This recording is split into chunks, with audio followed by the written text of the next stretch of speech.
Hi, it's Cindy again, Kim Sharman.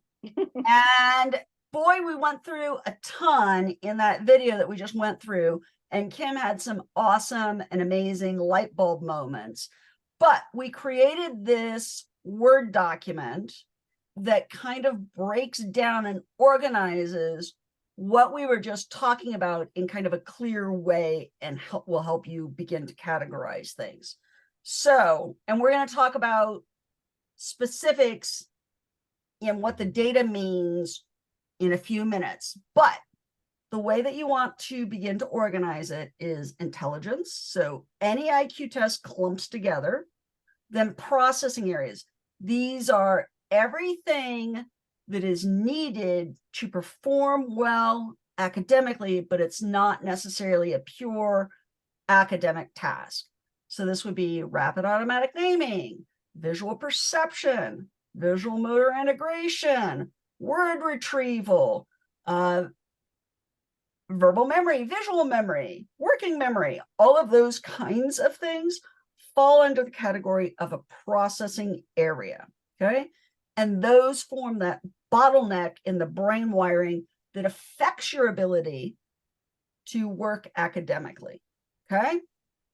Then, Do the schools do that? no, not necessarily. Okay, so you're not going to get this on a school report. Okay. Well, in Washington State, they're tickling at the edges, and that varies by state because some states require that you find a processing deficit.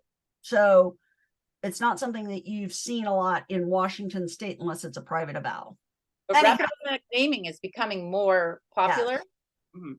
Rapid automatic, the value of identifying a processing deficit and rapid automatic naming is being seen as a direct correlation to the reading. Okay. Then we move into the primary definition of a specific learning disability, where we talk about, unfortunately, they put it in a weird order: expressive oral language, listening comprehension. So those are our oral language. So you want to think of receptive as listening. Okay. And then expressive is speaking. If I could spell. Okay. And in receptive, we have word, sentence, passage. In expressive, we have word, sentence, passage. And then again, we would have word, sentence, passage in mixed receptive expressive. Now, many people are like, how do you differentiate? So if I give you information and you have to do something with that information and spit it out, that's a mixed receptive expressive task. So for example, Kim, if I read you 4 words, apple, tree, shoe, orange, and asked you to identify the 2 words that go together, you would say apple and orange.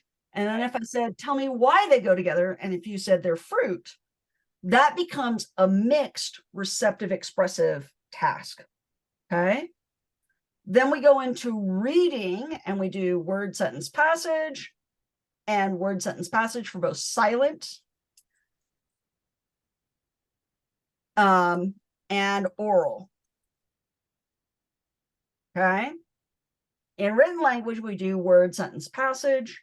And then math, we do math facts, we do basic computations, and then we do applications of those processes. So again, think about a build. You've got to know your math facts to be able to do computations, and you've got to understand the computations to be able to do the math problems. So it's kind of doing that small unit, middle unit, big unit move again in that progression. So then you come in and you say, great, how do I find out which of these tests does what? And the answer to that would be, you would go in and you would pull out the name of the test, and you would pull out the name of the subtest and Google it. And anybody can get into Pearson assessments, and it tells you what the various subtests are. And it often tells you exactly what the subtest does. It gives you a description of the task. And that's where you have to be somewhat of a super sleuth to try and ferret out as this word, sentence, passage. Now, again, name of the test and the subtest, are you saying the category of the test, or like a language test and what the subtest is, or what are you saying? Yes. So if we go in and we look at this giant list of tests again, right? Some of them are pretty obvious. So for example, the word reading is obviously at the word level. However, with this oral expression, you may not know, is this word, sentence, or passage? But if you put in the Y at 3, if you put in the full name and you put in oral expression subtest and description, it would come up and it would tell you what the test involves. So I believe the Y at 3, not one of my tests, I don't like it very much. I believe you read a passage and then you ask questions about the passage that the individual heard. Okay.